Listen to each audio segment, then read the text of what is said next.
Ito si masipag, masikap na langgam. Maghapong ng gawa. Ang gawa ay naghanap buhay. Matipid at ayaw na may kasasayang.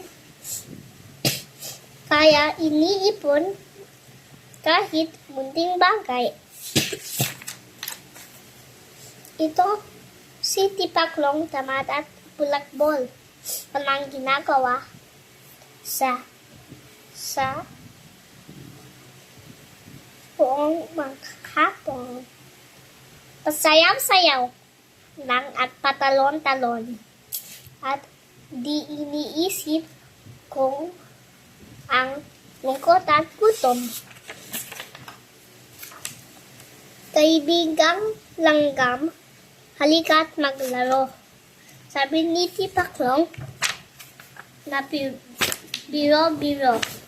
Kung puro trabaho para kang bilanggo, di mo na sinunod ang gusto ng puso. Tag-ani nagnoon, maraming pagkain. Sayang nga, sagana ang bukid sa palay at tanim. Sabi ni Tipaklong, ang masarap at aliw langgam ang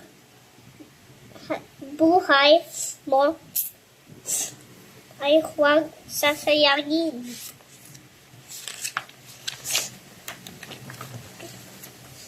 Ngunit patuloy sa kanyang paggawa si langgam at kahit isang bisyo'y wala.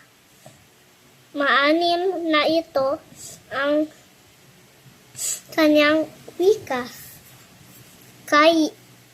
Kaysa magsisi pag ikaw ay tumanda.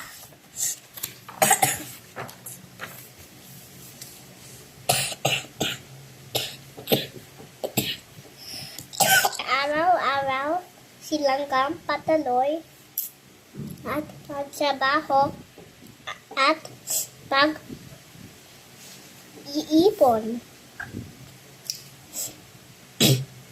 Araw-araw naman itong si Tipaklong at pagkanta at patalon-talon.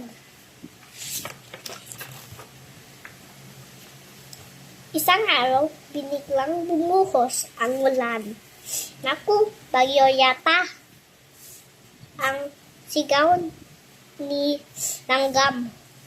Noon lang tumigil ng hanap buhay. Saka daling umuwi ng bahay. Ito si Tipaklong naman ngayon at nalito hinto sa kanyang kanta at paglukso ng payong ng dahon at saka tumakbo. Dahil walang bahay, nagsiksik sa damo. Lumakas ng ulan at hindi tumigil. Natatakot pa ang lakas ng hangin. Maraming nasirang kahoy at panim. At maraming baha sa buong bukirin.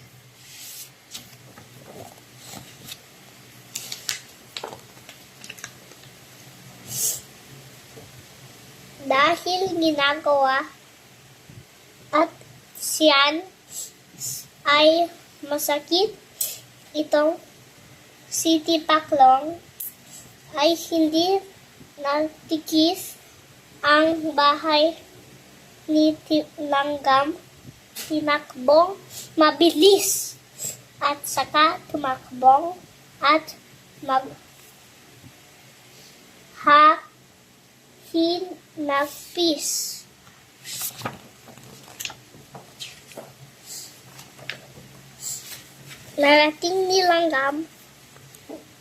Narinig ni Langgam ang tawag sa labas. Kaya ang pintuan pinuksan agad. Pasok si Tipaklong na hirap at halatang mataas at lagnat.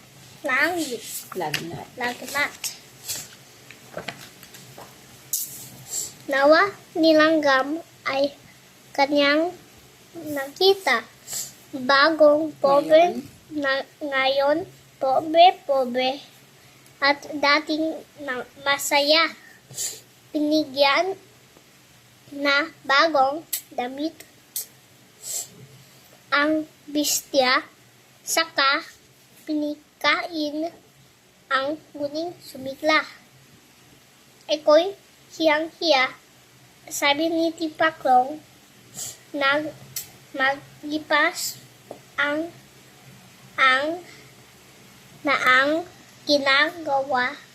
ginaw at gutom. Huwag mag-ala, sagot na tumulong. Maraming pagkain aking naipon. At sumigla noon, Tipaklong na tamad ay di na isip magsayangan ng oras. Natuto kay Langgam na magsikap